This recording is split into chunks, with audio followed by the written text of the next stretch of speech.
this is the heart, this is the aorta, the abdominal aorta, and then of course it bifurcates into the femoral arteries.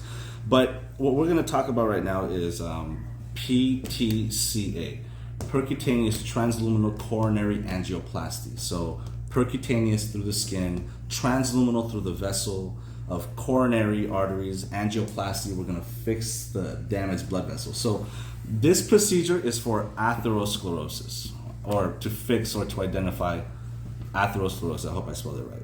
And that's when you have a blood vessel and you have all of its atherosclerotic, the cholesterol plaque. And as you can see, that limits the perfusion of the distal extremity wherever we're trying to perfuse. But in this case, it cannot perfuse the myocardium, the heart muscle cells, right? That becomes a problem. So we have this procedure where we go through the femoral artery. You guys have to know about your pre-op procedures, and in particular your assessment. So we put a catheter through the femoral artery, through the skin, through the femoral artery, and then the catheter goes up the abdominal aorta, the aortic arch, the thoracic aorta, the aortic arch, and then the little catheter can inject contrast medium and highlight all the coronary blood vessels. And then we can identify if there's any atherosclerotic plaque, any limitations in perfusion. Does that make sense? We can assess the patency. So not only can we do that, but we can also put a little catheter in there that has a little balloon, and that little balloon will inflate, and then it'll push all of the plaque against the lumen wall, and it'll restore patency. Imagine this is the balloon. And so then we deflate it, we remove it, and it'll allow for better perfusion. Those are all the possible interventions of your PTCA, but what we have to understand is your assessment. You have to do a neurovascular assessment, meaning that we have to assess the nerves and the vessels to see if they're doing their job. Because when we put that catheter into the femoral artery, what if we accidentally bypass both walls of the artery? That artery is supposed to send blood to the distal extremity, but now it's not going to do so. So we have to establish a baseline of the neurovascular status that we can just use CMS, circulation, motion, sensation. You assess the capillary refill, which should be less than 3 seconds. You assess the dorsal pedal pulse, which will establish whatever that patient's normal is, right? The movement of the toes. Sir, ma'am, can you feel this when you strike the sole of the foot? They're going to tell you, and you're going to find out if the neurovascular status is intact. After the procedure, you verify it again to see if there's any discrepancies. For instance, if initially the capillary refill was 3 seconds, but now it's 4.5 seconds, that's a problem. We messed up somewhere. You have to report that. If the patient no longer has sensation, we have to report that, because that means neurological damage or neurological compromise.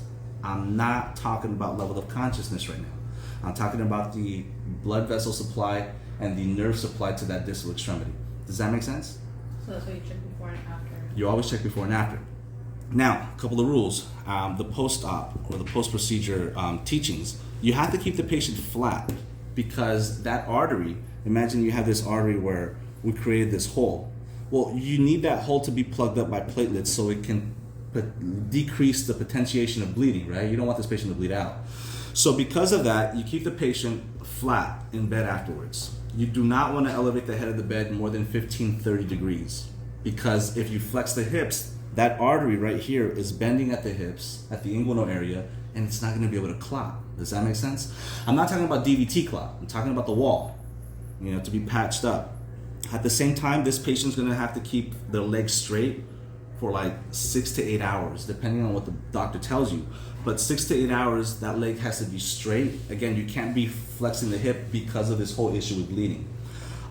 You continuously monitor CMS to make sure that there's no compromise. And if the patient has to get out of bed for whatever reason, you ensure that if they're going to be on a bedpan, let's say, you put it at its highest level. So when the patient does have to get up and sit down, they don't have to flex their hips at all. They can be more of a straight position. Of course, you would rather use like the pelvic fracture bedpan, but my point is these are all possible options. The idea is that you're not going to be flexing the hip.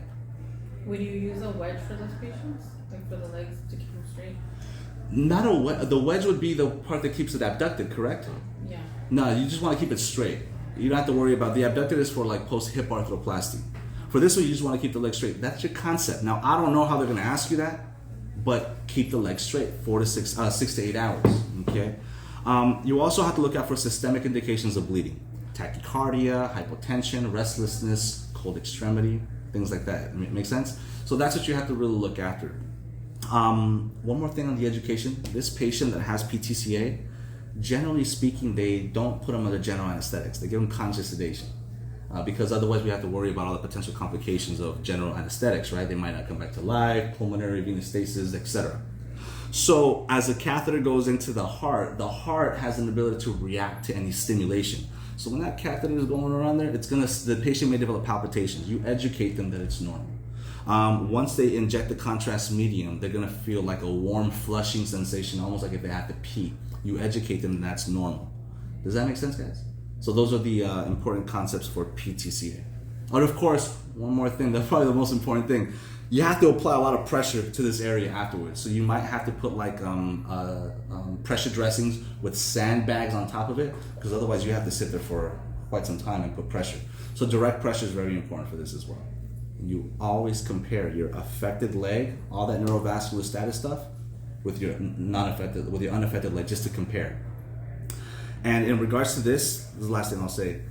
This is also applicable to the 5 Ps. Have you guys heard, like, is there pulselessness? Is there pallor? Is there paresthesia?